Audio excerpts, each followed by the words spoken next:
반갑습니다. 저는 성경개관 마지막 강의를 맡은 조주호 목사입니다.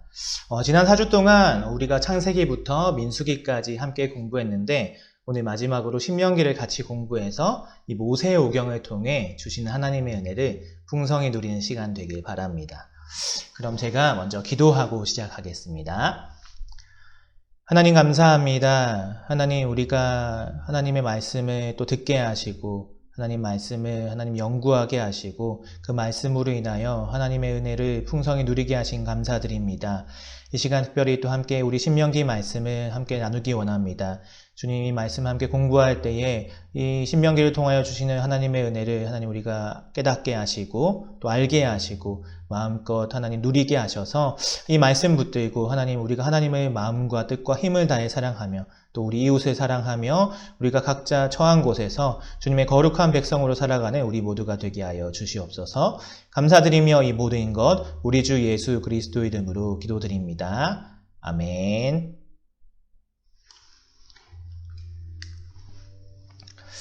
오늘 우리 함께 살펴볼 성경은 우리 앞에 설명했다시피 신명기입니다.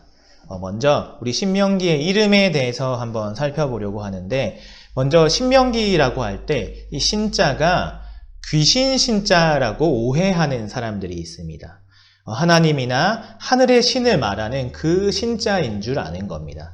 그런데 그게 아니고 이 신자는 되풀이하다, 거듭하다 신자라는 한자를 사용하고 있습니다.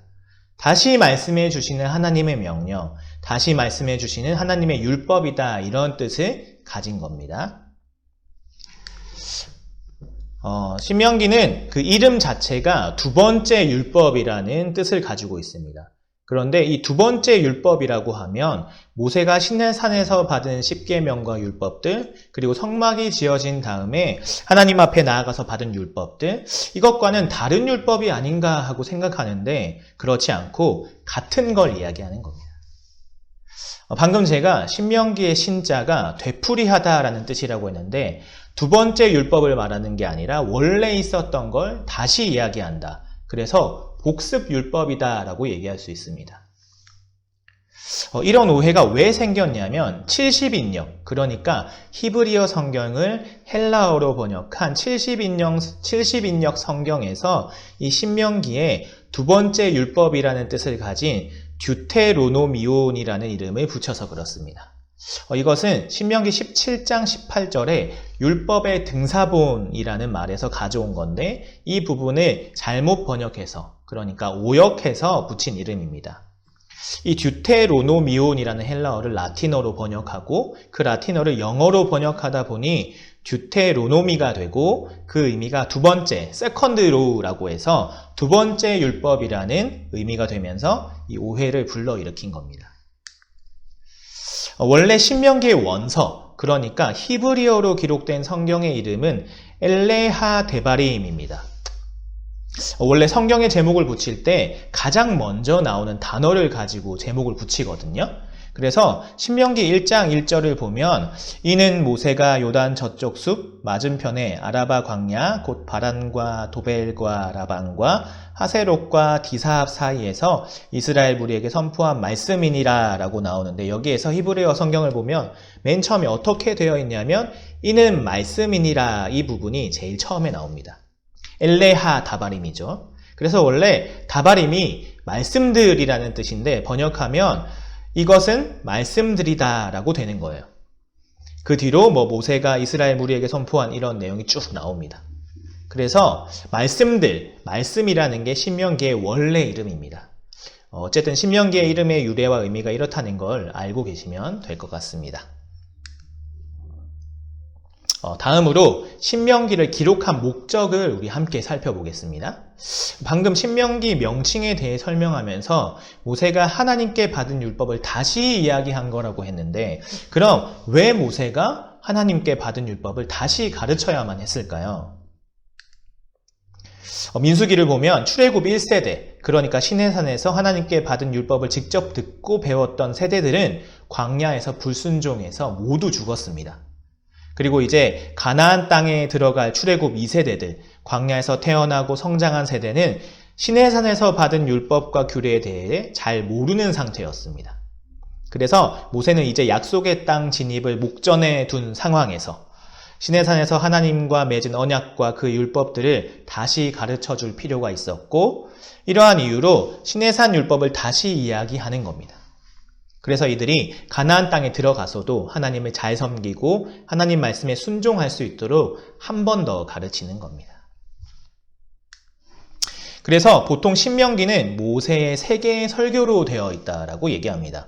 1장부터 4장까지는 지금까지 인도하신 하나님의 역사, 그 하나님의 구원 역사를 얘기하고, 그리고 5장부터 26장까지 율법, 언약을 다시 이야기하고 27장부터 30장까지 이걸 지키겠는가 하면서 복과 저주를 선포하고 복을 약속하는 거죠. 이렇게 되어 있다고 보통 이야기합니다.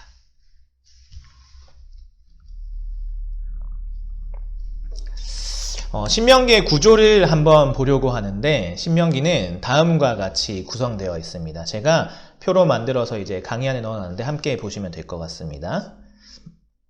이 표를 보시면 모세의 설교는 신명기 1장부터 4장 43절까지는 하나님의 구원 역사가 나옵니다. 시내산에서 나오게 하셔서 어떻게 요단강 동편 모압 평지까지 왔는지 그 40년을 요약합니다. 아까 말했듯이 지금 이 신명기 설교를 듣는 건 출애굽 2세대들이고, 이들은 과거의 일을 직접 경험하지 못했기 때문에 출애굽 사건을 얘기해 주는 겁니다. 그리고 4장 44절부터 28장까지 하나님의 율법을 다시 설명합니다. 내용을 보면 서문이 있고 일반적인 율법이 있고 구체적인 율법이 있고, 그 율법 이야기가 끝난 다음에 축복과 저주를 기록한 장이 있습니다. 일반적인 율법을 이야기할 때는 이 5장의 10계명을 다룬 다음에 어떤 내용이 나오냐면 반드시 지켜라, 그렇지 않으면 안 된다, 이런 말씀들이 쭉 나오고, 특별히 신명기 법전이라고 하는 12장부터 26장까지는 구약의 아주 구체적인 율법들이 계속해서 나옵니다. 좀 더 자세히 살펴보면 4장 44절에서 11장까지는 10계명의 원리에 대해서 설명합니다. 그리고 12장부터 26장까지는 구체적인 율법이 나오는데, 여기 나오는 율법들은 앞에서 말한 10계명을 구체적으로 적용한 율법이라고 보시면 됩니다. 그리고 27장, 28장에 축복과 저주가 나오고요. 그리고 29장, 30장에는 언약을 맺는 장면이 나오는데, 모세가 출애굽 1세대와는 시내산에서 언약을 맺었습니다. 그런데 그 출애굽 1세대가 다 죽었잖아요. 그래서 이 출애굽 2세대와 하나님이 모세를 통해서 다시 언약을 체결하는 겁니다. 그리고 이 언약을 모압 평지에서 체결했기 때문에 모압 언약이다라고 부릅니다. 그리고 마지막 31장부터 34장에서는 모세가 여호수아에게 리더십을 계승하는 장면과 그리고 모세의 죽음이 나옵니다. 이 모든 것들이 모압 평지에서 약 한 달 동안 이루어졌고, 신명기의 전체적인 구조가 이렇다는 것을 참고하시면 될 것 같습니다. 보통 언약이 어떻게 되어 있냐면, 언약을 맺을 때 먼저 하나님이 어떻게 우리를 구원하셨으며 은혜를 베풀어 주셨는지 역사적인 사건을 먼저 설명합니다. 그리고 이걸 보통 이제 역사적 서문이라고 합니다. 그 다음에 하나님이 지키라고 하는 율법을 설명하고, 그 다음에 이 율법을 지키면 복을 받게 될 거고 안 지키면 저주를 받을 거다. 그 다음에 어떻게 할래? 물어보는데 하겠습니다, 이렇게 하면 도장을 찍고 피 제사를 드리면서 피를 뿌리고 계약하고, 보통 이런 형태로 언약이 맺어집니다. 그래서 출애굽기에도 이런 부분이 나오죠. 구원하신 다음에 시내산에서 언약을 맺습니다. 역사적 서문이 있고, 그 다음 하나님이 주시는 율법이 있고, 복과 저주에 대한 이야기가 있고, 너 언약 맺을래 안 맺을래, 이렇게, 그리고 맺겠다고 하면 언약을 체결하고, 이렇게 하는 장면이 나옵니다. 근데 이런 게 성경에 나와 있으니까 이 성경학자들이, 사람들이 이게 뭘까 하고 연구를 많이 했습니다.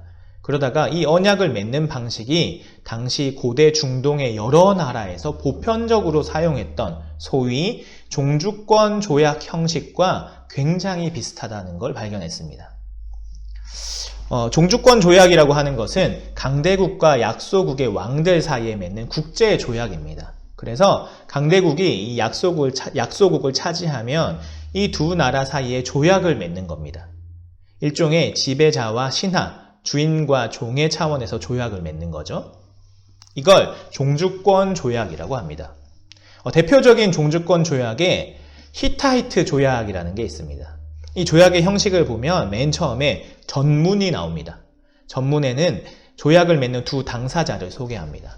강대국의 왕과 지배당한 나라의 왕이 누구인지 소개를 하는 거죠.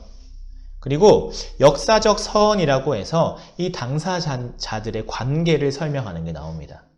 강대국의 왕이 이 작은 나라, 조그만 나라 왕한테 얼마나 잘해줬는지, 얼마나 많은 은혜를 베풀었는지 이런 이야기를 쭉 하는 겁니다. 그리고 세 번째로 규정들이 나옵니다. 이 규정들은 뭐냐면 앞에 역사적 서언에서 큰 나라의 지도자가 작은 나라의 지도자에게 은혜를 베풀었기 때문에 이제는 반대로 작은 나라가 큰 나라에게 어떻게 충성해야 되는지, 어떻게 그 은혜에 보답해야 되는지에 대한 규정들이 나옵니다. 그리고 규정들은 기본 규정이 있고 그 기본 규정을 잘 풀어서 더 확대해서 적용하는 상세 규정이 있습니다. 네 번째로 축복과 저주가 나옵니다. 축복과 저주는 말 그대로 이 규정들을 잘 지켰을 때는 복을 받을 거지만 이 규정을 위반했을 때는 큰 벌을 받는 그런 조항들이 나옵니다. 그리고 마지막으로 이 조약을 비준하는 절차가 나오는데 이 비준은 먼저 증인들을 소환해서 이 조약의 증인이 되도록 세우고 그리고 이 조약을 낭독합니다. 그리고 정기적으로 이 조약을 낭독할 것과 이 조약을 어디에 보관할지 보관에 대한 규정이 또 나옵니다. 고대 중동에서는 이 종주권 조약이 체결되고 나면 예외 없이 강대국이 섬기는 혹은 약소국이 섬기는 그 신들의 형상 밑에 이 조약을 기록한 문서를 보관을 하게 되어 있었습니다. 그래서 십계명을 새긴 돌판도 어디에 보관이 되나요? 하나님의 언약궤에 보관이 되죠. 하나님이 임재하시는 속죄소 그 아래에 십계명 돌판을 보관해 놓은 겁니다. 이렇게 이 종주권 조약에 대해 쭉 설명을 듣다 보니 어떠신가요? 신명기의 구조와 굉장히 비슷하죠. 지금 표를 보시면 제가 이렇게 신명기 표를 비교해 놓은 표를 넣어놨는데 그래서 이 종주권 조약에 대한 연구가 진행된 뒤에 성경학자들은 하나님께서 당시 문화를 사용하셔서 이런 식으로 하나님과 이스라엘 백성의 언약을 체결하셨구나 한 것을 발견했습니다. 당시 문화적 배경과 성경의 내용이 연관이 있다는 것이 신학적으로 증명이 된 거죠. 개인적으로는 하나님께서 인간이 이해하기 쉽게, 받아들이기 쉽게 하기 위한 이 하나님의 배려가 아닌가 하는 생각이 듭니다. 그래서 이 출애굽기 19장에서 24장에 나오는 모세 언약이나 이 신명기에 나오는 내용이 당시 고대 근동의 종주권 조약의 형식을 따르고 있다는 것을 알고 계시면 어디 가서 내가 성경 좀 안다 라고 하실 수 있을 겁니다. 그리고 이 신명기에는 또 재미있는 것 하나가 있는데요. 모세의 이 두 번째 설교 부분에서 율법의 근간이 되는 십계명이 5장에 먼저 나오고 그 후에 나오는 구체적인 율법들은 모두 이 십계명을 적용해서 설명하고 있다는 겁니다. 다시 말해 십계명의 순서와 6장부터 26장까지 나오는 구체적인 율법의 순서가 동일하다는 겁니다. 이제부터 하나하나 설명해 드리겠습니다. 표를 참고하시면서 들어주시면 됩니다. 십계명의 첫 번째 계명이 뭔가요? 다른 신을 섬기지 말라. 이게 신명기 5장 7절에 나옵니다. 두 번째 계명은 뭘까요? 우상을 만들거나 섬기지 말아라. 이건 5장 8절에서 10절에 나옵니다. 세 번째로 하나님의 이름을 망령되이 일컫지 말라. 즉 하나님의 이름을 함부로 부르지 말라인데 이건 5장 11절에 나오죠. 네 번째, 안식일을 잘 지켜라는 5장 12절에서 15절에 나오고 다섯 번째, 부모를 공경해라는 5장 16절에 나오죠. 부모를 잘 공경해야 하는 이유는 바로 하나님이 세우신 자이기 때문에 그렇습니다. 즉 부모의 권위가 하나님께로부터 온 것이죠. 여섯 번째, 살인하지 말라는 5장 17절. 일곱 번째, 간음하지 말라는 5장 18절, 도둑질하지 말라는 5장 19절, 거짓 증거하지 말라는 5장 20절, 마지막으로 내 이웃의 것을 탐내지 말라는 5장 21절에 나옵니다. 이렇게 신명기 5장에는 십계명이 쭉 소개가 됩니다.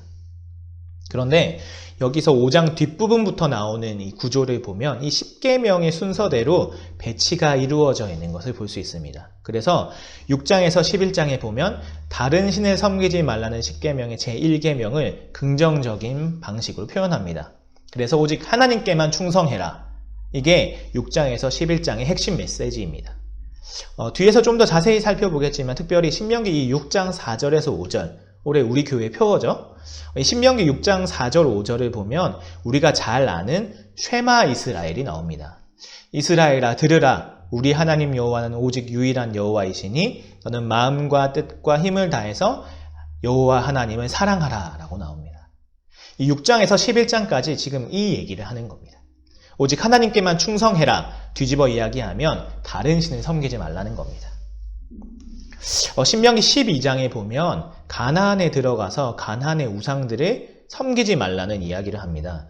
그리고 신명기 13장에서는 만약 가나안 땅에서 들어가면 자칭 선지자라고 하는 자들, 거짓 선지자들이 일어날 건데 그런 사람들을 제거해 버리라고 하는 건데 이건 하나님의 이름을 망령되이 일컫지 말라는 말씀을 적용한 겁니다. 그리고 15장에서 16장에 보면 안식년과 여러 가지 거룩한 절기들에 대한 이야기들이 쭉 나오고 16장에서 18장에는 부모를 공경하라는 이 5계명을 확장해서 재판관, 왕, 예언자, 선지자는 하나님이 세우신 사람들이기 때문에 그들의 권위를 인정하고 복종하라고 이야기합니다. 또 19장, 22장 전반부에서는 생명을 존중하라고 나오는데 여기에 관한 법칙이 쭉 나옵니다. 19장에 보면 도피성 제도가 나오는데요. 이 도피성을 만들어서 모르고 살인을 저지른 사람, 오살자라고 하는데 그런 사람들이 쉽게 보복을 당해서 생명을 잃지 않도록 도피성에 들어가서 자기 생명을 보존하면서 살아갈 수 있는 도피성 제도가 나오고 특히 22장에 보면 생명 존중의 원리가 쭉 나옵니다. 그리고 22장 후반부에 보면 결혼, 이혼, 성에 대한 규정들이 쭉 나옵니다. 간음하지 말라는 7계명을 적용한 거죠. 그리고 23장, 24장에 보면 도둑질하지 말라는 8계명을 적용하는데 어떻게 적용하냐면 임금을 정확하게 지급해라. 그 다음에 고리이자 받지 마라는 이자에 관한 규정들, 그리고 다른 사람한테 구제해야 되는 것을 똑바로 해라. 뭐 이런 것들이 나옵니다. 구제를 바로 하지 않는 것도 도둑질이라는 거죠. 그리고 25장 전반부에 보면 공정한 재판 이야기가 나옵니다. 재판을 공정하고 정의롭게 하라는 것이죠. 그리고 타인에 대해서 신실한 관계를 맺어야 된다고 나오는데 즉 거짓 증거하지 말라는 9계명을 적용한 겁니다. 마지막으로 25장, 26장에 보면 이웃의 것을 탐내지 말라는 계명을 적용하는데 어떻게 하냐면 공정한 거래를 해라 라고 하고 그리고 11조 이야기가 나옵니다. 다른 사람과 거래를 할 때 1을 받았으면 1을 주고 또 하나님의 것은 네가 떼먹지 말고 올바르게 하나님께 드리라는 겁니다. 이렇게 보신 것처럼 신명기의 전체 구조가 한편으로는 고대 근동의 종주권 조약 형식을 따르고 또 다른 한편으로는 10계명의 순서대로 이루어져 있는 것을 볼 수 있습니다.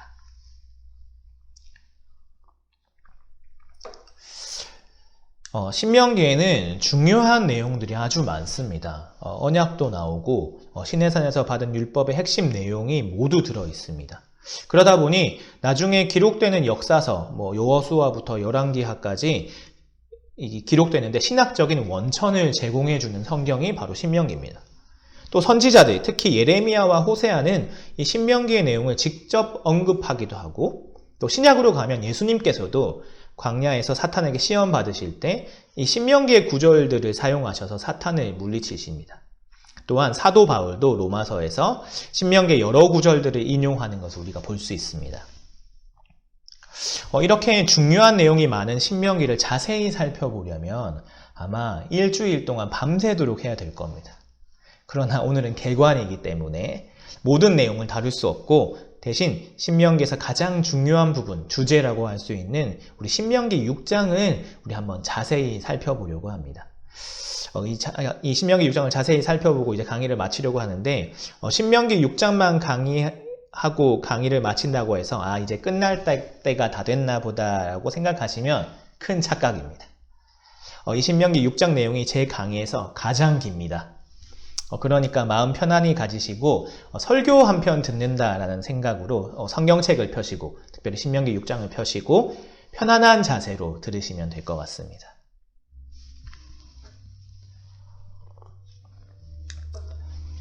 먼저 신명기 6장 1절을 보시면 이는 곧 너희의 하나님 여호와께서 너희에게 가르치라고 명하신 명령과 규례와 법도라 너희가 건너가서 차지할 땅에서 행할 것이니 라고 나옵니다. 여기서 이 명령과 규례와 법도라는 것에 대해서 좀 살펴볼 건데, 먼저 이 명령이라는 것은 보통 명령이라고 하면 어떻게 하라고 말하는 거다 보니 5장에 나오는 10계명을 가리키는 것이다 라고 생각하는 사람도 있고, 아니면 어떻게 하라는 말씀이 신명기에 많이 나오니까 28장까지의 내용을 다 포함하는 거다라고 얘기하는 사람도 있습니다. 그리고 이 규례와 법도는 신명기 4장 1절에도 나오는데 사실 그냥 율법을 다 얘기하는 거라고 말할 수 있습니다. 근데 그냥 규례와 법도는 율법을 말하는 거다라고만 알고 넘어가면 심심하니까 성경을 좀 더 재밌게 보기 위해서 좀 자세히 한번 살펴보겠습니다. 먼저 이 규례는 원래 색이다, 어디에 색이다 라는 뜻입니다. 돌이라던가 나무라던가 어디에 색이다 라는 동사에서 나온 단어가 이 규례입니다. 그래서 새겨진 것, 확정돼서 아주 사라지지 않도록 새겨진 법, 이렇게 말할 수 있습니다. 그런데 새겨진 법이라고 얘기하면 뭐가 생각나시나요? 돌판에 새겨진 법. 그러면 10계명이 생각이 나죠. 그런데 이 꼭 새겨진 것뿐만 아니라 그 10계명과 더불어서 주신 법들이 많잖아요. 그래서 이제 이 규정이 되어서 반드시 지켜야 될, 잊혀질 수 없는 그런 법을 얘기할 때 우리가 규례라고 얘기합니다. 근데 사실 이 모든 율법, 613가지 율법이 있다라고 하는데 이것이 다 규례입니다. 그래서 일반적으로 쓰는 용어라고 할 수 있습니다. 다만 새겨져서 꼭 지켜야 될 법이다 이렇게 말할 수 있는 겁니다. 그 다음에 이 법도라는 단어는 좀 더 중요한 단어입니다. 이게 히브리어로 미쉬파팀인데 이건 미쉬파트의 복수형입니다. 이 미쉬파트는 단어는 샤파트라고 해서 판결하다, 재판하다 라는 동사에서 온 겁니다. 그러면 명사형으로 얘기하면 판결, 복수로 얘기하면 판결들이 되겠죠? 그런데 법도로 정의하고 있습니다. 그래서 하나님이 판결해서 법으로 세워진 것들을 가리킵니다. 그런데 여기서 잘 생각해 봐야 될 게 뭐냐면 무엇인가 옳다, 그르다, 잘됐다, 잘못됐다, 맞다, 틀리다 이렇게 판결해 나가는 게 어떤 걸 의미하냐면 다스리는 걸 의미합니다. 그래서 사사들을 왜 사사라고 얘기하냐면 사사라는 의미가 재판관이라는 뜻이지만 재판한다는 건 뭐냐면 옳고 그름을 가려서 그 옳은 길로 백성을 인도한다라는 의미를 가지고 있습니다. 그래서 다스린다라는 의미가 있는 겁니다. 그래서 사사들은 원래 다스리는 자들인 겁니다. 이 미쉬파트는 판결하다, 재판하다라는 의미에서 왔지만 다스리는 걸 얘기하는 겁니다. 그러므로 이걸 명사로 하면 법도인데 그럼 이 법은 무슨 법이냐면 하나님이 그의 백성을 다스리기 위해 주신 법이다 이렇게 말할 수 있습니다. 그래서 하나님께서 다스리시는 것, 율법은 다 미쉬파트입니다. 하나님께서 다스리시는 내용이고 그걸 통해서 재판하시기도 하고 또 그걸 통해서 하나님의 백성을 이끌어 나가시는 법도다 이렇게 얘기할 수 있는 겁니다.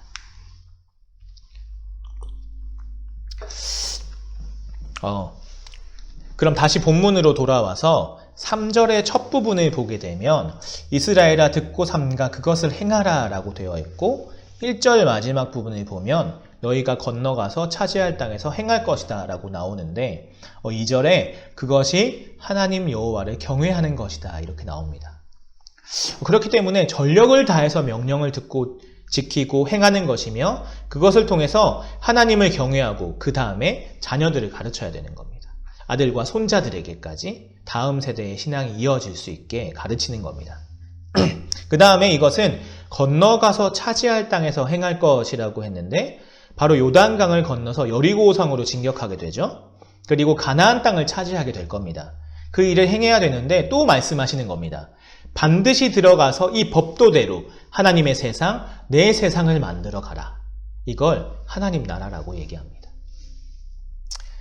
그렇게 그 말씀을 지키며 행하고 살아갈 때 그럼 어떻게 되느냐? 3절에 내가 복을 받고 2절을 보면 내 나를 장구하게 할 것이다 라고 나옵니다. 구약시대의 복받는 특징이 오래 사는 것이고 또 자녀들이 많은 거죠. 특히 3절 마지막에 젖과 꿀이 흐르는 땅에서 내가 크게 번성하리라 라고 되어 있습니다. 이 원래 젖과 꿀이 흐른다는 표현은 어디서 처음 나오냐면 이 출애굽기 3장에 불이 붙었지만 타지 않는 떨기나무에서 하나님이 처음 모세를 만나 주셨을 때 그때 2번 이렇게 나옵니다.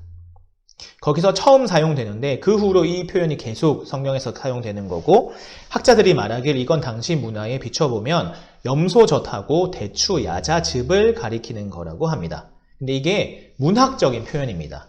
아주 풍요로운 세상을 이야기하는 거고 바로 그런 곳에서 번성하게 될 것이다 이렇게 말씀하고 있는 겁니다. 이 명령과 규례와 법도를 지켜야 되는데 4절부터 어떤 걸 하냐면 하나님이 주시는 명령과 규례와 법도를 한마디로 요약합니다. 구약 율법에서 가장 중요한 말씀, 신명기에서 가장 핵심, 이게 이 신명기 6장 4절 5절이죠. 4절 5절을 보면 이스라엘아 들으라, 우리 하나님 여호와는 오직 유일한 여호와이시니 너는 마음을 다하고 뜻을 다하고 힘을 다하여 내 하나님 여호와를 사랑하라. 이스라엘아 들으라 라고 되어 있는데 들으라가 쉐마죠. 이 쉐마는 4절 5절을 가지고 얘기합니다. 쉐마는 샤마라는 단어의 명령형입니다. 이 샤마의 의미가 뭐냐면 들으라 하면 내 들을게요 말씀하세요 이런 뜻도 있고, 두 번째는 순종하라 라는 뜻이 있습니다. 이 두 개가 다 쓰이는데 종합해보면 이스라엘아 들으라 라는 뜻은 듣기만 하는 게 아니라 지금 듣고 행하라, 듣고 순종하라 이런 뜻입니다. 그러니까 3절에 듣고 3가 그것을 행하라와 같은 맥락인 겁니다. 이 4절, 5절은 두 개로 되어 있는데 먼저 우리 하나님 여호와는 오직 유일한 여호와이시니 이거 하나랑 너는 마음을 다하고 뜻을 다하고 힘을 다하여 내 하나님 여호와를 사랑하라 이렇게 되어 있습니다. 여기서 4절 우리 하나님 여호와는 오직 유일한 여호와이시니 이것을 10계명의 제1, 2계명의 또 다른 표현이라고 얘기합니다. 위에서 우리가 구조 얘기할 때 신명기 5장부터 11장이 조약의 기본 규정, 그러니까 율법으로 얘기하면 일반적인 율법을 이야기한다고 했는데 이 부분은 10계명 1, 2계명을 계속 반복해서 얘기하는 거라고 보시면 됩니다. 하나님만 섬겨야 된다. 다른 신을 섬기면 안 된다. 우상을 만들지 말라. 이걸 계속 얘기하는 거고 1, 2계명을 통과하지 않으면 나머지 계명으로 갈 수 없다는 것을 보여주는 것이기도 합니다. 그래서 유대인들은 이 쉐마의 앞부분을 굉장히 중요하게 여깁니다. 여기하고 6절부터 9절까지가 뒤에 한 번 더 나오는데 이 두 개를 섞어가지고 유대인 예배 때 늘 낭독하고, 그리고 요즘도 보수적인 유대인들은 이걸 하루에 2번 암송한다고 합니다. 내용을 조금 들여다보면 우리 하나님 여호와는 오직 유일한 여호와시다는 하나님은 한 분이시다. 다른 신은 없다. 다른 신은 가짜다 이런 의미이기도 하고, 그리고 여호와라는 단어를 쓴 것은 여호와는 언약에 대한 하나님을 표현할 때 씁니다. 엘로힘 하나님은 전능하신 하나님을 표현하는 거라면 여호와 하나님, 야훼 하나님은 우리에게 찾아오셔서 우리와 언약을 맺어주시는 하나님, 우리를 돌보시고 약속을 신실하게 지키셔서 끝내 구원하시는 하나님을 나타내는 표현입니다. 그래서 하나님은 한 분이시다. 그분이 창조주이며 다스리는 분이며 전능자다.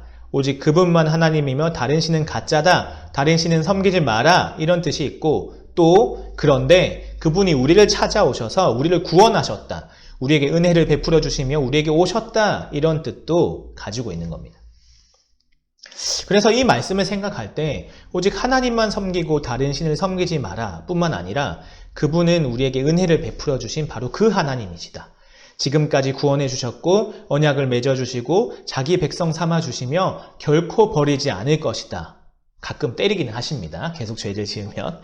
그렇지만 끝내 우리를 지키시고 그래서 젖과 꿀이 흐르는 가나안 땅, 하나님 나라에 온전하게 살도록 이끄시는 분이시다. 이걸 분명히 기억하라고 지금 말하는 겁니다. 10절부터 13절을 보면 제가 한번 읽겠습니다. 내 하나님 여호와께서 내 조상 아브라함과 이삭과 야곱을 향하여 내게 주리라 맹세하신 땅으로 너를 들어가게 하시고 내가 건축하지 아니한 크고 아름다운 성읍을 얻게 하시며 내가 채우지 아니한 아름다운 물건이 가득한 집을 얻게 하시며 내가 파지 아니한 우물을 차지하게 하시며 내가 심지 아니한 포도원과 감람나무를 차지하게 하사 내게 배불리 먹게 하실 때에 너는 조심하여 너를 애굽 땅 종 되었던 집에서 인도하여 내신 여호와를 잊지 말고 내 하나님 여호와를 경외하며 그를 섬기며 그의 이름으로 맹세할 것이니라. 우리 하나님 여호와는 오직 유일한 여호와이시니 이걸 이렇게 설명하고 있는 겁니다. 누가 너희를 구원했으며 누가 너희를 인도했고 누가 좋은 것을 허락해 주었겠느냐. 그런데 그런 풍성한 은혜를 누릴 때 절대 잊지 말고 그분을 기억하며 그분만을 경외하며 그분만을 섬기라 라고 얘기하고 있는 겁니다. 15절을 보면 너희 중에 계신 너희의 하나님 여호와는 질투하시는 하나님이신즉이라고 나옵니다. 오직 자기만 사랑하고 자기만 경배하기 원하시는 겁니다. 우리도 마찬가지죠. 너무 사랑하면 이렇게 되죠. 이 부부 관계가 이런 것 같습니다. 저는 이제 한 번도 안 봤는데 요즘 이 부부의 세계라는 드라마가 아주 흥행을 하고 있잖아요. 사랑에 빠진 게 죄는 아니잖아! 라는 대사가 유행하기도 하던데 어쨌든 이 부부 관계뿐만 아니라 연인 관계도 이렇죠. 상대방이 나를 사랑해 주지 않고 다른 걸 사랑하면 질투하는 건 당연합니다. 더욱이 그 대상이 내가 아닌 다른 사람이면 더 그렇죠. 만약 자기 배우자나 애인이 자신을 질투하지 않는다고 생각해 보십시오. 그래 괜찮아. 난 널 사랑하기 때문에 딴 남자에게 가도 괜찮아. 이렇게 하면 그걸 들은 상대방은 얼마나 기분이 나쁘겠어요. 죽여버려야죠. 죄송합니다. 제가 표현이 너무 거칠었네요. 그러니까 하나님의 사랑, 이 독점적인 사랑, 배타적인 사랑을 원하는 하나님의 마음이 여기서 드러나는 겁니다. 그래서 다른 신을 섬기지 말고 나만 섬겨라 라고 말씀하시는 게 그렇게 중요한 문제인 겁니다. 이 15절 후반부를 보면 너희의 하나님 여호와께서 내게 진노하사 너를 지면에서 멸절시키실까 두려워하노라 라고 나오는데 제가 위에서 표현한 것보다 훨씬 더 강하죠. 지면에서 멸절시켜버리십니다. 우리 하나님 여호와는 오직 유일한 여호와이시니 그분만이 창조주 전능하신 하나님이요. 그분만이 우리를 사랑하셔서 구원하시고 모든 은혜를 베푸시며 앞으로도 더 베푸실 그분이니 그분만 섬기며 그분만 따르며 그분만 경배하고 다른 신들은 섬기지 말라 이렇게 되어 있는 겁니다. 이 사실 하나님이 구원 역사를 어떻게 베풀어 주셨는가 하는 이야기는 이 말라기까지 자주 등장합니다. 애굽에서 너희를 건져내신 하나님께서 홍해를 건너게 하시며 요단강을 건너게 하시고 가나안 땅에 풍성한 것을 허락하신 하나님 이러면서 자꾸 이 얘기를 하는데 그렇게 구약 성경 내내 이 이야기를 계속하는 이유는 하나님이 언약의 하나님, 여호와 하나님임을 기억하라는 겁니다. 그래서 뭘 요구하냐면 하나님이 너희를 이같이 사랑하셨으니 너희도 하나님을 사랑하라 하고 이 응답과 반응을 요구하시는 겁니다. 그게 이제 5절의 내용으로 나오게 됩니다. 너는 마음을 다하고 뜻을 다하고 힘을 다하여 내 하나님 여호와를 사랑하라. 마음을 다하고 뜻을 다하고 힘을 다하여 이것을 기억하셔야 합니다. 하나님을 사랑하시나요? 네, 이렇게 대답할 수 있습니다. 그럼 마음을 다하고 뜻을 다하고 힘을 다해 사랑했냐는 겁니다. 하나님을 사랑하면서 다른 것도 사랑할 수 있습니다. 다른 신도 섬기며 살 수 있습니다. 가나안 땅에 들어간 이스라엘 백성이 하나님을 버리고 우상만 섬긴 게 아닙니다. 하나님과 우상을 함께 섬겼습니다. 바알과 아세라를 하나님과 함께 섬긴 것이죠. 이럴 때는 하나님을 섬기고 저럴 때는 바알을 섬기고 했기 때문에 그건 마음과 뜻과 힘을 다해 하나님을 사랑한 게 아니라고 하는 겁니다.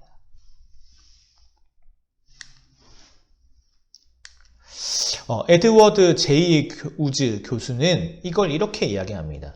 마음은 우리의 생각, 감정, 우리의 의지, 우리의 정신을 다 쏟는 걸 이야기하고 뜻은 지향하는 것, 내가 어떻게 하겠다, 삶의 원칙, 목적 이런 것들이 다 하나님께 있는 것을 얘기하고 힘은 단호하고 강력한 하나님을 향한 어떤 헌신을 이야기하는 거라고 합니다. 그러니까 아주 많이 적극적으로 사랑하는 것이죠. 그럼 어떻게 하면 이렇게 할 수 있을까요? 그건 6절부터 9절까지 이야기하고 있습니다. 어떻게 하냐면 말씀을 마음에 새기고 자녀에게 부지런히 가르치고 너 자신도 이 말씀의 지배를 받고 내 가정과 이웃과 사회도 이 말씀으로 충만하라. 이게 하나님을 마음과 뜻과 힘을 다해 사랑하며 사는 겁니다. 하나님의 말씀이 중요합니다. 이 당시에 이방 종교에서 신을 향한 자신의 사랑을 증명하는 방법이 뭐였냐면 가장 사랑하는 것을 그 우상에게 바치는 겁니다. 그래서 이 몰렉 신을 섬겼던 에돔 족속은 자기 자녀를 우상의 제물로 바치죠. 살아있는 자녀를 그냥 불로 던져버립니다. 불로 뜨겁게 달궈 놓은 그 몰렉 신상의 손바닥 위에 자기 자녀를 올려놓습니다. 아주 참담한 일이죠. 또는 자해합니다. 엘리야가 바알 선지자들과 대결할 때 바알이 아무 응답을 안 해주니까 바알 선지자들이 어떻게 하나요? 자기 몸을 막 자해하죠. 또는 금욕주의도 있습니다. 이렇게 온갖 것이 있는데 성경은 아주 명백합니다. 하나님이 말씀하신 명령과 규례와 법도를 듣고 삼가 행하라. 듣고 순종하는 겁니다. 그럼 이 하나님의 말씀을 듣는 게 뭘까요? 지금까지 명확하게 밝혀진 건 이런 겁니다.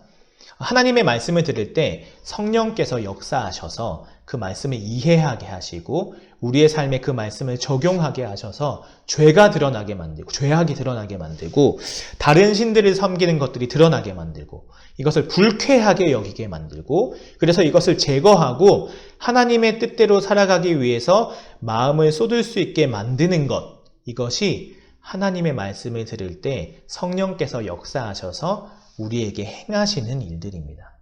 그래서 이런 것들로 인해서 하나님의 말씀이 살아있다고 얘기할 수 있습니다. 그리고 이 말씀을 듣는 첫 번째 방법이 나오는데 6절을 보면 먼저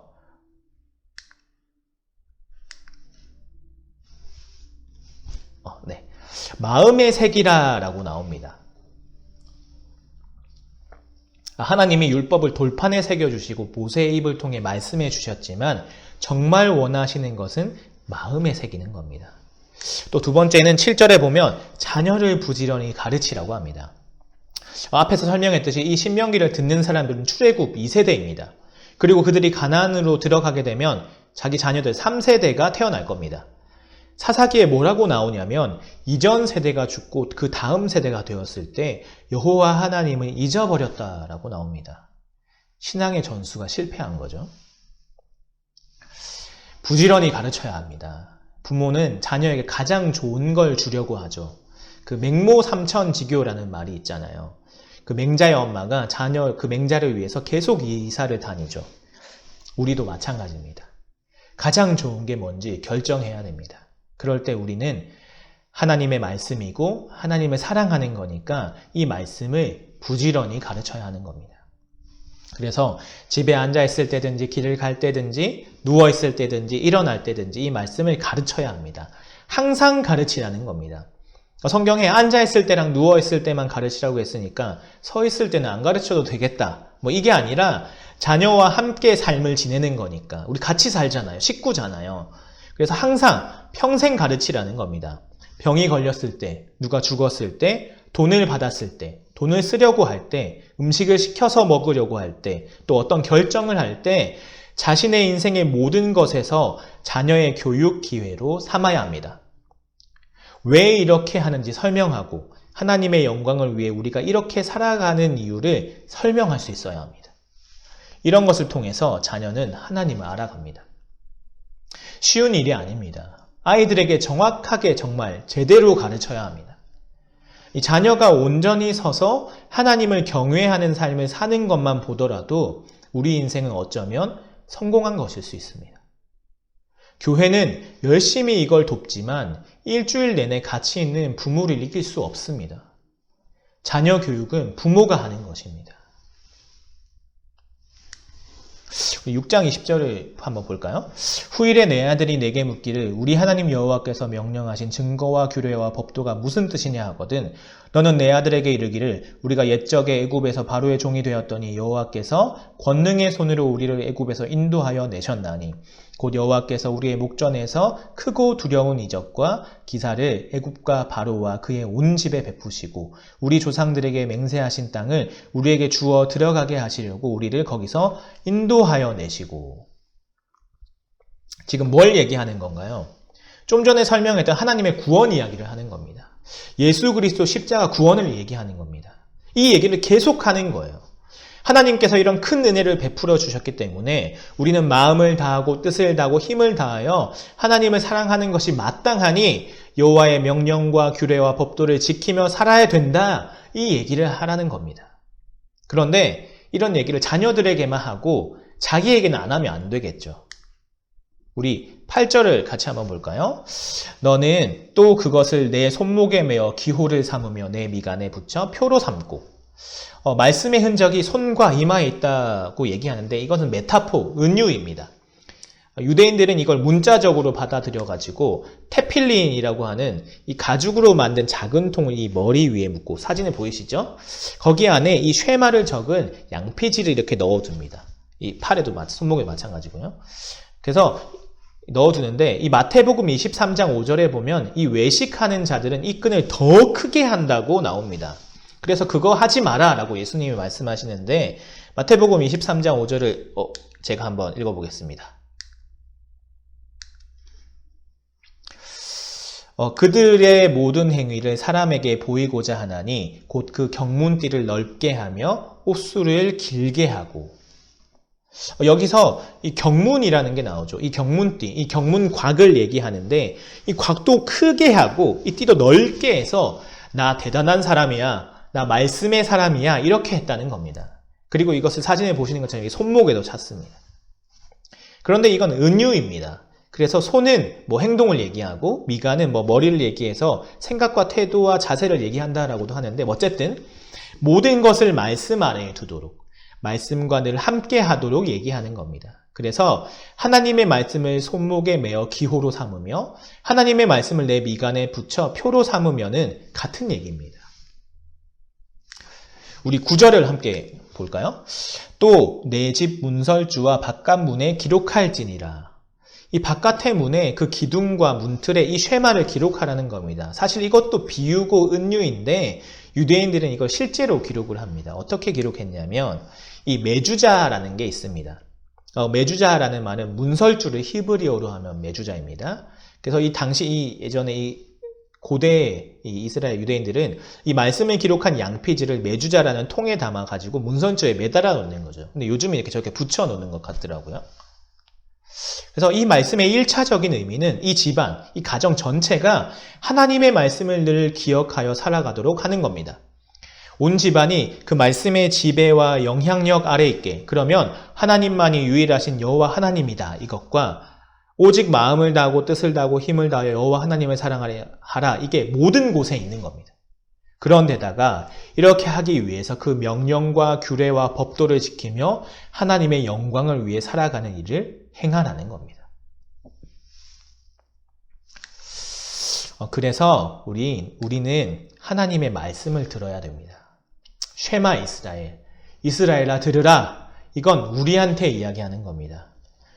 하나님의 새 언약 백성인 교회여 하나님의 말씀을 들으라, 듣고 순종하라 이렇게 말씀하고 계시는 겁니다.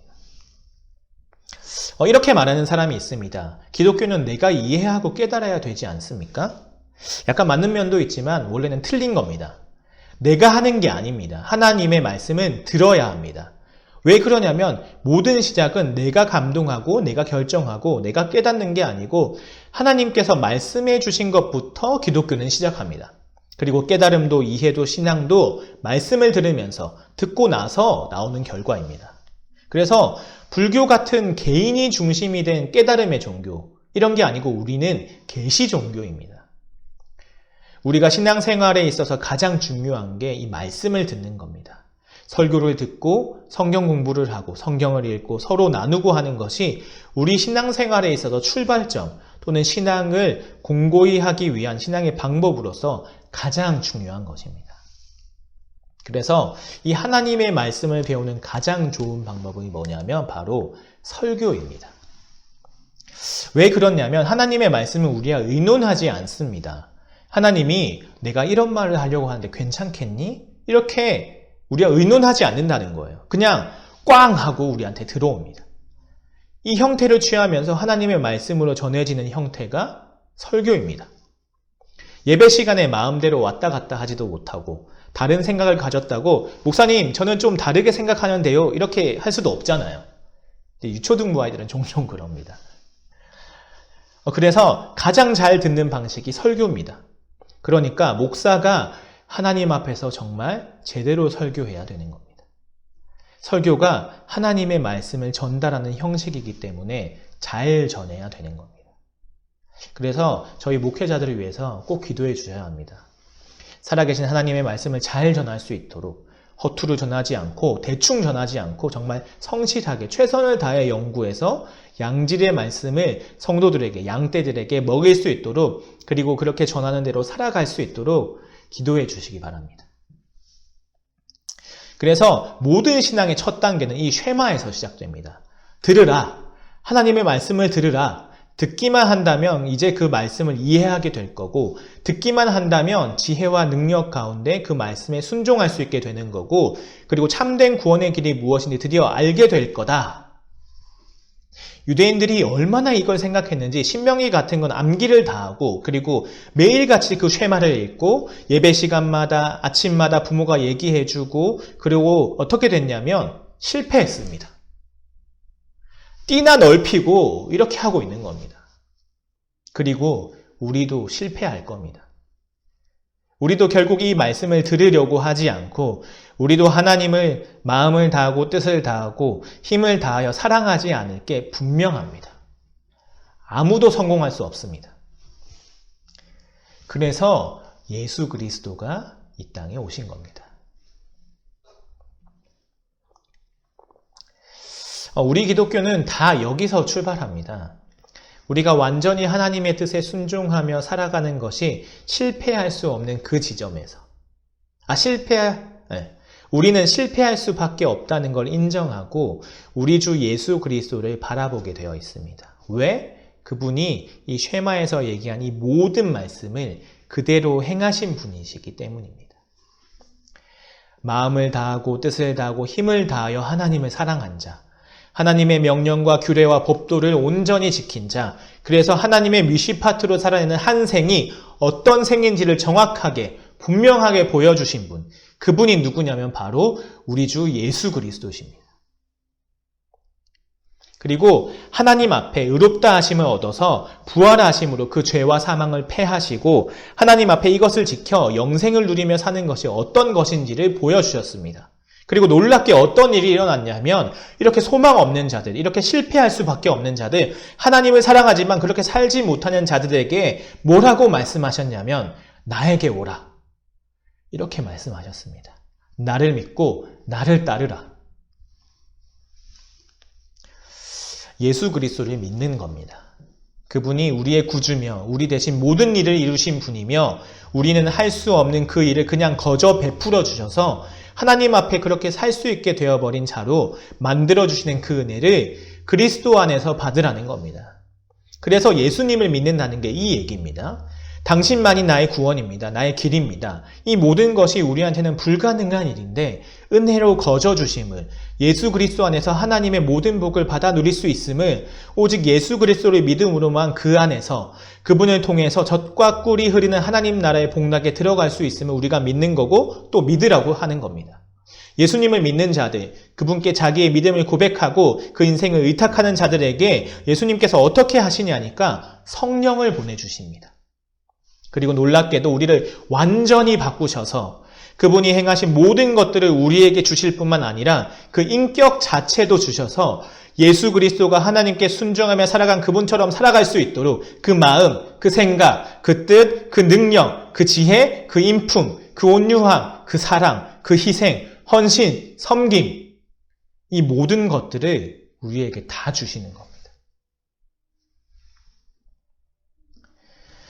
마음에 새기라고 했는데 어떻게 우리가 마음에 새깁니까? 근데 성령으로 말미암아 하나님의 명령과 규례와 법도가 우리 마음에 새겨져 버린 거예요. 그리고 새 마음이 되어져서 이제는 우리가 교회로서 한 몸이 되어져서 하나님의 미시 파트, 그 새로운 세상을 이루고 세상에게 얘기합니다. 하나님의 구원이 그리스도 안에서 시작이 됐다고 얘기하는 존재들이 되는 거예요. 마음에 새기는 게 아니라 아예 새기고 시작합니다.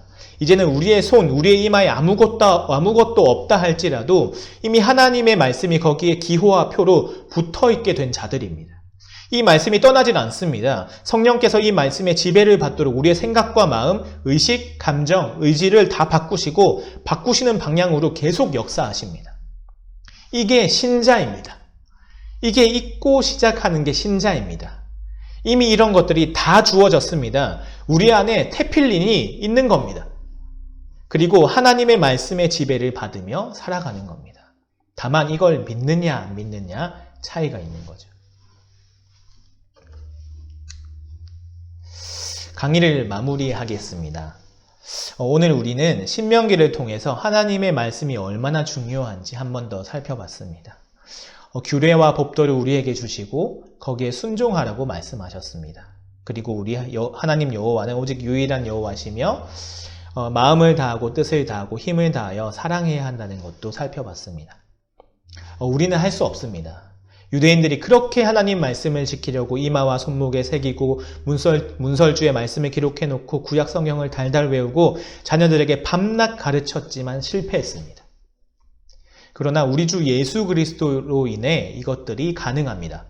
하나님의 규례와 법도를 모두 지키시고 오직 여호와 하나님만을 마음과 뜻과 힘을 다해 사랑하시고 이 땅에 오셔서 우리 죄를 대신하여 십자가에서 죽으시고 그리고 다시 사셔서 주님이 되신 그분의 믿음으로 인해 우리는 하나님의 말씀을 지킬 수 있습니다. 하나님의 말씀을 지킬 수 있게 된 것뿐 아니라 그분의 사역과 인격 모든 것들을 다 우리에게 주셨습니다. 우리는 그저 그분을 의지하고 믿으며 그분께 나아가면 되는 겁니다. 그래서 주님 안에서 주님이 주시는 복을 누리며 기쁨으로 살아가는 겁니다. 그리고 이 복음을 알지 못하는 자들에게 우리가 말과 행동으로 전하고 사는 겁니다. 이것이 신자입니다. 이것이 교회입니다.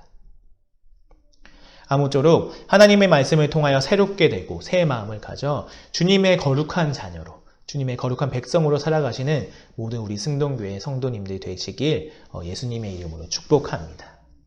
제가 기도하고 마치겠습니다. 하나님, 오늘 신명기 말씀을 통하여서 정말 하나님만이 오직 유일한 여호와 하나님이시며 그 하나님 우리가 마음과 뜻과 힘을 다해 사랑해야 된다는 것을 함께 살펴봤습니다. 하나님, 우리는 할 수 없습니다. 유대인들이 그렇게 하나님 자신들의 노력으로 인하여 하나님을 사랑하려고 했지만 실패했습니다. 하지만 하나님 이런 우리를 위하여 예수 그리스도께서 이 땅에 오심 우리는 믿습니다. 하나님 우리의 죄를 대신하여 십자가에서 죽으시고 부활하셔서 그리고 승천하셔서 주님이 되시고 정말 그 예수 그리스도의 사역과 인격을 모두 우리에게 주신 그 예수 그리스도를 우리가 믿고 이 하나님의 말씀 규례와 법도를 지키며 살아가는 우리가 되게 하여 주시옵소서. 그리하여서 하나님 이 복음을 살아내게 하시고 한 몸 된 교회로 하나님 나라가 이 땅에 완전히 임할 때까지 주의 복음을 전하며 살아가는 우리 승동교의 모든 성도들이 될 수 있도록 주님 함께하여 주시옵소서. 하나님 5주 동안 하나님 이 창세기부터 신명기를 통하여서 은혜를 주신 하나님께 감사드립니다. 하나님 이 우리가 강의를 들은 것들을 그냥 이제 이 이후에 까먹는 것이 아니라 정말 하나님 이 말씀을 기억하고 우리 마음에 새겨서 이미 새겨진 자들이니 이 말씀을 기억해서 그 말씀대로 살아가는 우리 모두가 되게 하여 주시옵소서. 감사드리며 이 모든 것 우리 주 예수 그리스도 이름으로 기도드립니다. 아멘.